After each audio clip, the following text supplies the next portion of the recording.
नमस्कार, आप देख रहे हैं you news live India Bihar crime channel से कुमार गौरव की रिपोर्ट। यह पूर्वी चंपारण जिले के चिरैया थाना का एक मामला है, जो लड़की ने ही एक बच्ची का हत्या किया था और किस कारण से किया था। प्रेम संपर्क को देखते हुए एक बच्ची का हत्या कर दिया। प्यार में अपने आप को कुर्बान होते हैं, मगर यहाँ पे दूसरे को कुर्बान किया जा रहा है, दूसरे को हत्या कर दी जा रही है और कहानियाँ बनाई जा रही है। पूरी जानकारी डीएसपी शिव शंकर कुमार जी ने देते हुए प्रेस कॉन्फ्रेंस करते हुए पूरी कहानियाँ इन्होंने खोल डाला। कैसे हत्या कर खेतों में फेंका था इस महिला ने एक बच्ची को, और पूरी स्टोरी कैसे बनाई थी शिव शंकर जी ने प्रेस कॉन्फ्रेंस के माध्यम से उन्हें पूरा खुलासा किया है। आप you news live India channel के माध्यम से देख रहे हैं कि क्राइम करने के बाद कैसी होती है खुलासा। देखते रहिए यू न्यूज लाइव इंडिया, सच्ची भरी कहानी। इतना बड़ा घटना ये एक्चुअली ये लड़की जो है एक गांव के ही नीतीश कुमार नाम के एक लड़का के साथ इसका प्रेम प्रसंग था।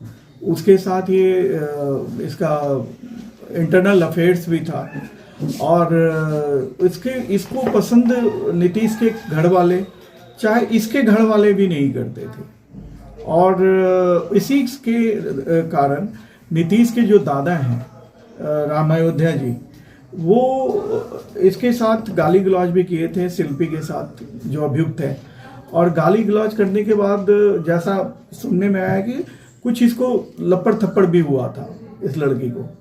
ये लड़की उसी के कारण उनकी हत्या सोए अवस्था में, जब वो घास पे सोए हुए थे, तो वहां जाकर पेट्रोल छिड़क के उनके बेड पे आग लगा के मार दी थी। जो उन लोग को पता नहीं, वो लोग एक दुर्घटना समझ के इसका केस नहीं करवाया। और इसी के क्रम में ये दुलारी देवी के साथ भी उसको फंसाने के लिए इसकी हत्या कर दी है। और हत्या करने के बाद वो ऑडियो वायरल कर दी कि जिससे कि सारे लोग उसको दोषी माने और वो दुलारी देवी जेल चली जाए। क्या साइको लड़की का जो मांत्रिक देखिए साइको नहीं है, क्योंकि इसने जो प्लानिंग की है हर घटना के पीछे, क्योंकि ये सोच समझ के करती थी। कभी भी इतनी घटना 18 घटना हुई, सबको कहीं प्रत्यक्ष रूप से इसको कहीं नहीं देखा गया। तो ये आप मान सकते हैं साइको होता है तो वो घटना कर देता है, लेकिन बाद में उसको साथ हुआ घटना हुआ। ये तो पूरी तरह छुपाते हुए घटना को और अपने प्लानिंग को छुपाते हुए काम कर रही थी। और इस घटना में भी ये सामने आया कि घटना कारित करने के पहले से ये तैयारी कर रही थी, चाकू मंगवाना, चाहे ऑडियो तैयार करना। ऑडियो भी ये जनवरी में भी तैयार की है उसका, और मार्च में भी 20 मार्च को भी तैयार की है। तो ये प्लानिंग था इसका कि हमको इसका हत्या करना है। तो अकेले ही इतनी बड़ी घटना को अंजाम दे दी है। बच्ची बहुत छोटी थी, 5 साल की बच्ची थी। इनके इससे अच्छा संबंध था, इसके पास आती जाती थी, और इसका फायदा उठाकर इसने इतने बड़ी नाबालिग है या अभियुक्त? नहीं, ये बालिग है। इसकी उम्र, इसकी हत्या हमने की है और घर में की है। इसकी तैयारी के रूप में वो एक चाकू भी फ्लिपकार्ट से मंगवाई थी, जिसके थ्रू मंगवाई थी वो भी बताई कि हाँ ये लड़की हम ही से चाकू मंगवाई थी। वो चाकू जो बरामद हुआ घटनास्थल से और इसके किचन से भी बरामद हुआ। उसके बाद एफएसएल की टीम जब घर में इनके बताए जगह पे हम लोगों ने जांच किया, तो उस जगह पे खून का निशान भी हम लोग को मिला, जहाँ पे इसके द्वारा इस बच्चे की हत्या की गई। सबसे पहले ये इसने किया, इस हत्या की शुरुआत इसने ऐसे की कि 20 तारीख को लगभग शाम में एक आंधी तूफान टाइप का हवा चला था।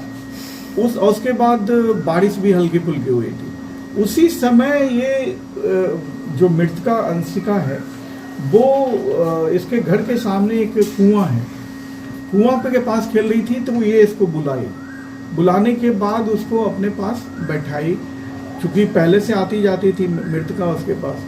बैठाने के बाद उससे ऑडियो बनवाई, और ये ऑडियो बहुत पहले से बनवा रही थी उससे, चूंकि उसकी जो बड़ी माँ है दुलारी देवी मृतका की दुलारी देवी से कई तरह का विवाद हुआ है। जैसे पैसा चोरी होने का बाद फिर मृतका की बड़ी माँ जो दुलारी देवी है उसका भी सिम ये गायब करवाई थी मृतका के द्वारा ही, और उससे रंगबाजी भी मांगी थी जो बाद में क्लियर हुआ कि, और स्वीकार भी की है कि हाँ हम ही रंगबाजी मांगे थे, ट्रैक्टर में आग लगाए थे, कई जगह आग लगाई।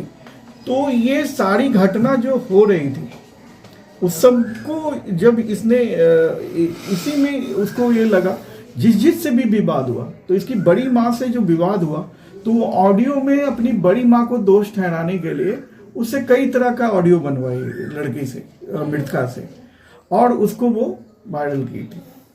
हत्या के